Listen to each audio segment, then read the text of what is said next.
3, 2.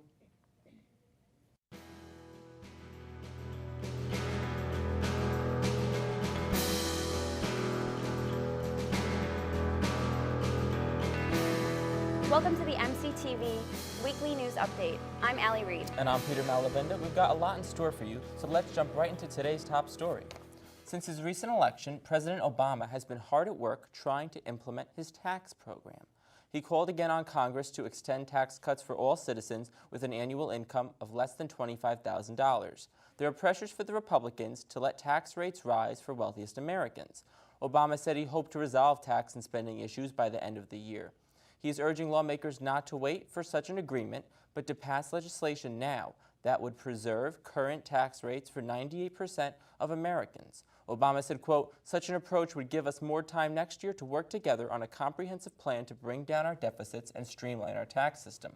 Obama also said that more and more Republicans in Congress seem to be agreeing with this idea of a balanced approach. Another issue facing the nation comes from the snack industry.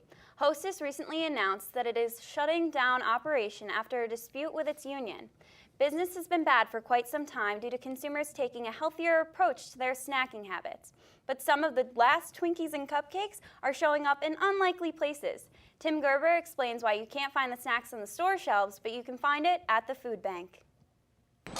It's the end of the line for Hostess brand snack foods, but this final truckload of goodies isn't being delivered to local grocery stores. It's being donated to the San Antonio Food Bank. Behind me is a truck full of different Hostess products, from zingers to Twinkies, ho-hos to ding-dongs. The tasty treats part of a 2.5 truckload donation from Hostess. As the company goes through liquidation, they need to unload some inventory, so they called the food bank. They're making sure that those families that struggle are able to get their last taste of these great items. While Twinkies and ding-dongs aren't exactly considered the healthiest of food choices, the food bank says even the 58,000 customers they serve on a weekly basis deserve a treat once in a while. The solution to hunger is the right food and the right amount at the right time. And there's many occasions where maybe a dessert or a snack cake is very appropriate. And like everything in life, moderation is the key. 2 truckloads will be spread pretty thin, and that's the moderation that's appropriate for this type of gift. While the donation helps stock the dessert aisle at the food bank, they can always use more food and volunteers, especially during the holidays. Let Hostess be an example to us all of really thinking about those that are struggling even greater than they are. Everyone can make a difference, and we just encourage the community to respond. You know, for Thanksgiving, we wanted to have Twinkies, but they no longer sell them, so it was a very sad Thanksgiving. It's a really good idea. Yeah, right? My mom wanted to do all the foods that she couldn't have when she was growing up, and Twinkies was apparently one of them. Twinkies are great. I love Twinkies. I've only had one, so I don't really know. But it was really kind of gross. They're really not gonna lie. Really? I don't really want to relive the experience. Well, I'm now happy you don't there. have to. I know. That's for sure. Well, shifting back to our neck of the woods, the big news in the Big Apple this week may be what didn't happen. According to the New York Police Department, there was not a single reported slaying, stabbing, shooting, or knifing in any of the 5 boroughs on Monday. The violence-free stretch spanned 36 hours, starting Sunday evening when a man was shot in the head, and lasted until Tuesday morning with another shooting. For a city that once suffered from high crime rates, Monday's feat fits into a broader trend of dropping homicide rates. Police say in 1990, the city tallied just under 2,300 homicides. By 2002, that number had dropped below 600. So far in 2012, police say that number is 336. Deputy Police Commissioner Paul Brown said it was, quote, the first time in memory that the city had had such a lull in violent crime. Another story from New York City this week is Powerball, the pipe dream that has millions hoping to strike it rich, and whoever picks the right numbers will get a record fortune, $500 million. And with office pools becoming more and more popular, there are a few things you should know to protect yourself. Allison Koslick is at the New York Stock Exchange with details. It always seems like a good idea to go into an office lottery pool. It builds camaraderie. It gives everyone a chance to share in the wealth. But what happens when your cube mate takes all the money and leaves you in the dust? Here's some advice to make sure you get your fair share. First, it may be obvious, but write everything down. Create a document with who contributed money and how much, and have everyone write down their own name or signature. And be sure to clarify if certain people are meant to get a bigger cut if they invested more. Legal experts say a simple document like that will hold up in court. Also, before the drawing, make sure each person in the group has a photocopy of all the tickets the group is sharing. That way, any personal ticket purchases are kept separate from the pool. There have been many lawsuits filed by people involved in office pools who claim the eventual winning ticket was actually one they'd bought on their own. And of course, use common sense. It's always better to go into a pool with people you know and trust. Then all you have to decide is, what do you do with the money if you win? What would be your first big splurge? I'm Allison Cossack in New York. So did you buy a Powerball ticket? I didn't, did you? I did. And did you win? I did not win. I mean, I think the odds are like 1 in 157 million. Did you know you're more likely to get struck by lightning than win the lottery? Absolutely. It's so ridiculous. But you know what? It's something people think might happen to them. But see, I'm not that lucky, so I would not buy a Powerball. Well, what's a dollar? What's a dollar? It's $1. That's a pack of gum, minus tax. True that. Well, and the winning lottery won't put you in the mood for shopping. Maybe some turkey will. Customers flock to stores on Thanksgiving Day to scoop up doorbuster deals. A record 247 million shoppers visited stores and websites in the post-Thanksgiving Black Friday this weekend. The National Retail Federation says that's 21 million more people than last year. Shoppers also spent more, an average of $400 over the weekend. Total spending over the 4-day weekend reached just over $59 billion, up $6.5 billion from 2011. And now that Thanksgiving has passed, it's time for the winter season. Here with the highs and lows report is Mike Snyder. Thanks, Allie. Well, this past week we got a little winter wink from Mother Nature. That's right, communities all across the Northeast woke up for one of our first snowfalls of the season. Large flakes fell as cold front passed through town, leaving just enough snow accumulation to get everyone's attention. Local news organizations considered the event breaking news, giving everyone the know-all on the latest traffic tie-ups and road closures. Thankfully, Dutchess County only received a dusting from the storm, but this may be a sign of what's coming as we plunge deeper into the winter. Now, while everyone gets their snow boots out here at home, some Northern Californians are busting out the rain boots and umbrellas. A strong upper low is set to collide with the jet stream, dumping rainfall in excess of 13 inches across the upper northwest this weekend. In addition to catastrophic flooding, officials are warning that mudslides may also affect the area. Unfortunately, it's been a rough week in the weather world all across the county. But let's see what your local forecast is looking like. Tonight, we'll see mostly clear skies with a low of 20 degrees. For your day tomorrow, expect mostly cloudy skies through the afternoon and a chilling northerly wind at 9 miles per hour. A mix of snow and rain is expected to start in the evening, so be sure to bring your winter coat if you're heading out for the night. For the rest of your 7-day forecast, we're expecting a nice warm-up, but don't put away those jackets and boots just yet. Saturday will be cloudy and chilly with a high in upper 30s. Sunday is looking like a better day with sunny skies and a high of 52 degrees. The trend continues through the middle of the next week with the milder temperatures and more pleasant weather. The next chance of rain comes Wednesday. It comes Wednesday night after another system that will be passing through the area. So when is the next big snowstorm coming? Well, we'll have to wait and see what happens next month. That's all I have here in the highs and lows. With your weekly weather, I'm Mike Snyder. Thank you, Mike. But weather in other places is causing quite a scare. Some beaches in Sydney, Australia turned blood red today, forcing a few of them to close. The cause? A thick red algae. It's a natural phenomenon sometimes caused by adverse weather conditions. But don't worry if you're in Australia. Some of the beaches, including the iconic Bondi Beach, have now reopened. I think that's just ridiculous that they closed the beaches because of so much algae because of this weather. Imagine that, and all the water is all red now. Although I am very excited for it to be warm next week, minus the snow that's coming this weekend. Right? Pretty excited. Definitely. In other international news, Francois Hollandaise is not backing down in France's extraordinary row with ArcelorMittal. The French president is threatening to seize control of one of the steel company's factories a day after his cabinet said the company wasn't wanted in France. The French industry minister on the right said the government could nationalize one of L'Occitane-Mittal's plants over plans to close 2 blast furnaces there.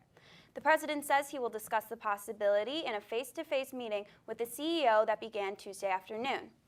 CNN Jim Bitterman reports from Paris.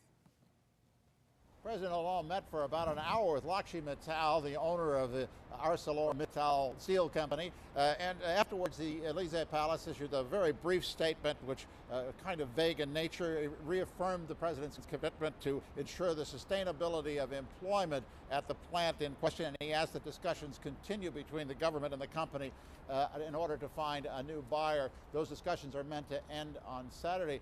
Basically, what's happening here is that the company has a plant that's about two-thirds profitable on the eastern part of France. One-third they'd like to shut down, 2 blast furnaces they'd like to shut down, and they'd like to lay off about 620 of the 2,000 employees there. The government says they could find a buyer for the entire plant, but not for the 2 blast furnaces that are unprofitable, and so they've asked Mittal to sell the whole plant to the government or send it to their potential buyers. In fact, Mittal says, no, that's not going to happen. So now the government is threatening to nationalize that plant. And Mr. Mittal has countered that if they do try nationalization, it may put in jeopardy the 20,000 other steel jobs in France that ArcelorMittal controls. So there are 2 sides, there are loggerheads, and after this meeting, there's no clear indication that anything has changed. Jim Bitterman, CNN, Paris. Turning now to a different part of the world, Egypt's Tahrir Square is once again ground zero for an anti-government demonstration. Protesters are staging an open-ended sit-in against what they see as a presidential power grab. Some have even been calling for Mohamed Morsi's ouster since he expanded his powers on Thursday. Along the main arteries leading to the square, the protests have turned violent. Some people threw rocks and bottles, and police fired back with tear gas. CNN's Renza Sayeh was in the thick of the protests in Cairo, and he brings us this report. Okay, police have shot another tear gas canister, and we're going to see it land in a second. There it is.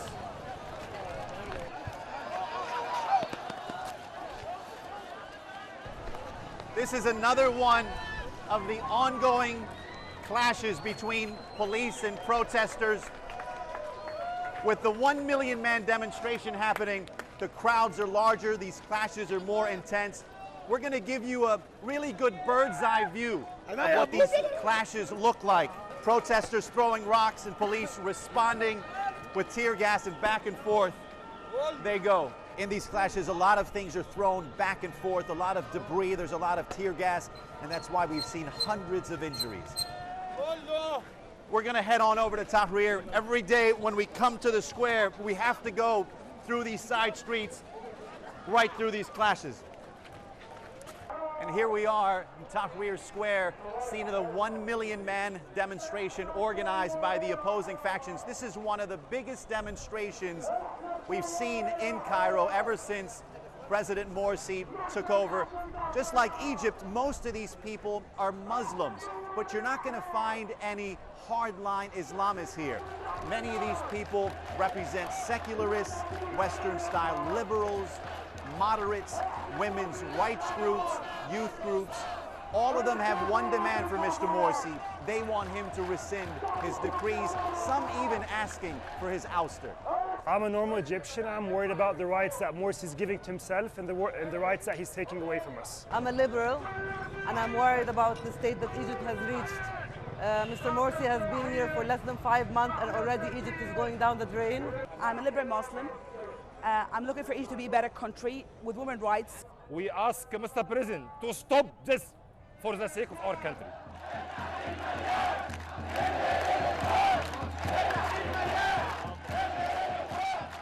Those were chants of "the square is filled" without the Muslim Brotherhood. The Brotherhood has long claimed that these groups can never fill up the square without them.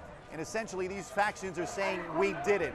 A lot of these groups were divided after the revolution, jockeying for position and power. The key question moving forward is how effectively can they remain banded together in opposition to President Morsi. Reza Sayah, CNN, Cairo.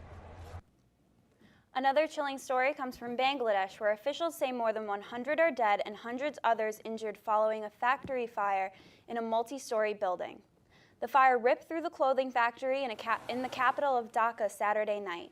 Firefighters reportedly had a hard time fighting the blaze in the 9-story building, which left many workers trapped. More than 2,000 people were inside the building when the fire broke out on the first floor, but spread to the others.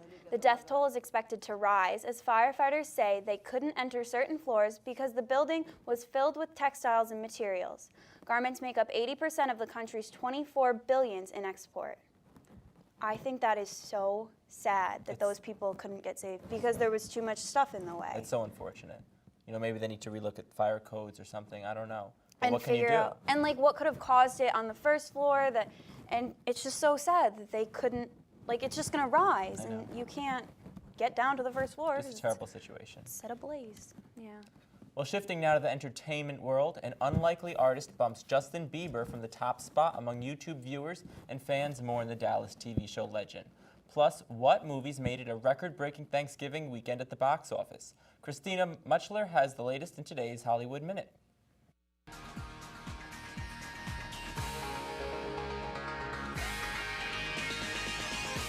South Korean rapper Psy has taken the top spot on YouTube. Over the weekend, the singer's Gangnam Style video surpassed Justin Bieber's Baby as the most watched clip on the site, with 813 million views in just 4 months. It took Bieber more than 2 years for his video to get to the 800 million mark. The Gangnam Style dance has become an international viral sensation since the 34-year-old rapper released the video in July. Actor Larry Hagman died during the Thanksgiving weekend at age 81. The actor was filming an episode of TNT's modern-day remake of Dallas when he was hospitalized for complications related to his cancer. No new movies were able to top the holdover blockbuster franchises during Thanksgiving weekend. Twilight Breaking Dawn Part 2 was the box office champ for the second week, bringing in $64 million. Skyfall, the James Bond franchise, came in second, followed by the Spielberg biopic Lincoln. The 5-day Thanksgiving run brought in a record-breaking $290 million total. For Hollywood Minute, I'm Christina Muchler. In other entertainment news, 2.5 Men star Angus T. Jones could be in some trouble this week. He recently did an interview with religious website The Forerunner Chronicle, in which he called his show, quote, filth. Jones claimed he had a religious awakening that made him realize his show was bad. The video went on for nearly 15 minutes as he criticized his show and pleaded with people to not watch it. He said, quote, do some research on effective television and your brain, and you'll have a decision to make. Jones is 19 years old and has been with the show since it first began in 2003. According to The Hollywood Reporter, he earns about $350,000 per episode. There's a possibility he could be in a breach of his contract. However, many believe it is unlikely he will be fired due to the large role he plays on the show. I think it's ridiculous that he is complaining when look at what he does. He provides entertainment. Maybe it's not the best television, but he's getting paid a lot of money. It's a very ungrateful thing to do, to make that amount of money over how many seasons. Exactly. You know, it's just wrong. And the fact that you're not only degrading the producers, but the writers and all that stuff. Like, you're not the head of this. Like, a lot of work goes into the show, and sometimes people, that goes to their heads. And if you don't like it, just quit. I agree. Well, looking now to your health, most parents will tell you kids can get into a lot of things that may not be so good for them. But scientists are always looking for ways to protect children, especially when it comes to poison control. With more on that story, here's Susan Hendricks with today's Health Minute. Little ones are always searching for things to play with. Unfortunately, sometimes they get their hands on household cleaners.